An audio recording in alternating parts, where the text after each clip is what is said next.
दर्शकों, दिल्ली को नई मुख्यमंत्री मिल चुकी हैं और मुख्यमंत्री का पदभार संभाला है आतिशी मार्लिना जी ने। आतिशी चीफ मिनिस्टर इलेक्ट नहीं है, चीफ मिनिस्टर सेलेक्ट हैं और सेलेक्टेड बाय अरविंद केजरीवाल। आपको इस तस्वीर में एक खास बात दिख रही होगी।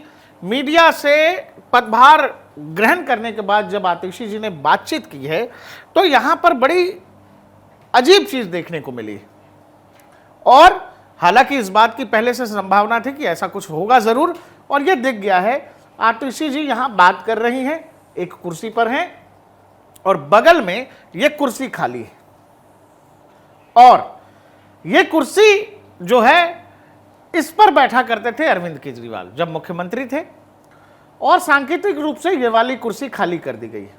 अब जब दोनों कुर्सियों की साइज भी जब आप देखेंगे, इस वाली कुर्सी का साइज जरा बड़ा है, थोड़ा मटेरियल अच्छा है, ये थोड़ा मतलब सोफा टाइप का मामला लग रहा है कि हाँ, जिसमें भौकाल सेट होना चाहिए प्रॉपर। ये वाली जो कुर्सी है ये थोड़ी सी इससे कमतर लग रही है और ये वाली कुर्सी बिल्कुल बगल में बिठाई गई है और ऐसा संदेश देने की कोशिश हो रही है, जो आतिशी जी ने कहा भी है कि भरत जो है एक तरह से कुर्सी पर है और इसमें तमाम रामायण के अलग अलग जो पात्र हैं उनसे जोड़ने की एक कोशिश की गई है। आज मैंने दिल्ली के मुख्यमंत्री का कार्यभार संभाला है, जिम्मेदारी संभाली। आज मेरे मन की वही व्यथा है जो भरत जी की थी जब भगवान श्री राम 14 वर्ष के लिए अयोध्या से वनवास पे गए और भरत जी को अयोध्या का शासन संभालना पड़ा। जिस तरह भरत जी ने 14 साल तक भगवान श्री राम की खड़ाऊ रखकर अयोध्या का शासन संभाला, उसी तरह से आने वाले 4 महीने के लिए मैं दिल्ली सरकार चलाऊं। अरविंद केजरीवाल जिस समय राजनीति में आ रहे थे, उन्होंने ये कहा था कि भाई ये जो कुर्सी है, इस कुर्सी में गड़बड़ी है और ये कुर्सी जो है लोगों का चरित्र बदल देती है।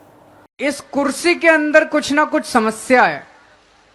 जो इस कुर्सी के ऊपर बैठता है वही गड़बड़ हो जाता है। तो अरविंद केजरीवाल ने तय किया कि भाई अब वो चीफ मिनिस्टर नहीं रहेंगे। इस तरह की राजनीतिक सिचुएशन बन गई और उन पर तमाम शर्तें भी लागू थी जो कोर्ट ने लगा दी। तो ये हुआ कि भाई मैं चीफ मिनिस्टर अब नहीं रहूंगा। चीफ मिनिस्टर आतिशी बनी है और आतिशी के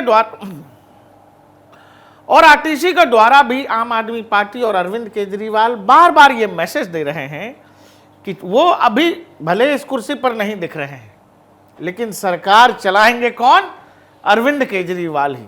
इस देश में ये वाला फॉर्मूला जो है समय समय पर अलग अलग राज्यों में भी और देश में भी देखने को मिला है कि जब कई बार वफादार को या यूं कहें स्टाम्प को, रबर स्टाम्प को, या यूं एक इंग्लिश का बड़ा अच्छा वर्ड है जिसके लिए कहते हैं डमी सीएम, मतलब कुछ आपको दिखेगा तो सामने लेकिन सरकार कोई और चलाता है। ये रबर स्टाम्प जब बहुत आप याद करेंगे तो एक रबर स्टाम्प प्रॉपर बिहार सरकार में लालू प्रसाद यादव ने बिठाया था। जब वो जेल गए तो उन्होंने अपनी धर्मपत्नी राबड़ी देवी को बिठा दिया और वहां से आप याद करेंगे तो बहुत सारे अलग अलग नाम लोग, मनमोहन सिंह देश के जो पूर्व प्रधानमंत्री हैं उनसे जोड़कर भी 50 तरह की बातें कहते हैं। ये वाला बिल्कुल आंखों देखा है। आतिशी बार बार कहती हैं कि मैं चीफ मिनिस्टर बनने नहीं आई हूं, 4 महीने बाद इस कुर्सी पर अरविंद केजरीवाल ही बैठेंगे।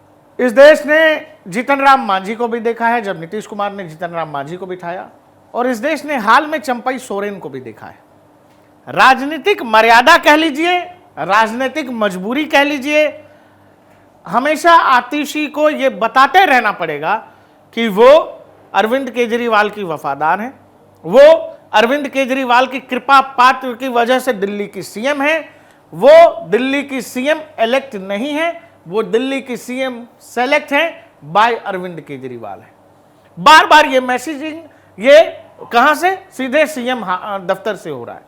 जो पार्टी सवाल है, लोकतंत्र, मर्यादा, अपने लिए तमाम बड़े मापदंड जो पार्टी तय करके आई थी, उस पार्टी की अब जो चीफ मिनिस्टर हैं दिल्ली की, वो सीएम कुर्सी पर नहीं बैठ रही हैं। ये आतिशी की इच्छा है या इस बात का प्रमाण आगे दे दिया गया है कि पार्टी में एक ही आदमी है सबसे बड़ा, वो है अरविंद केजरीवाल।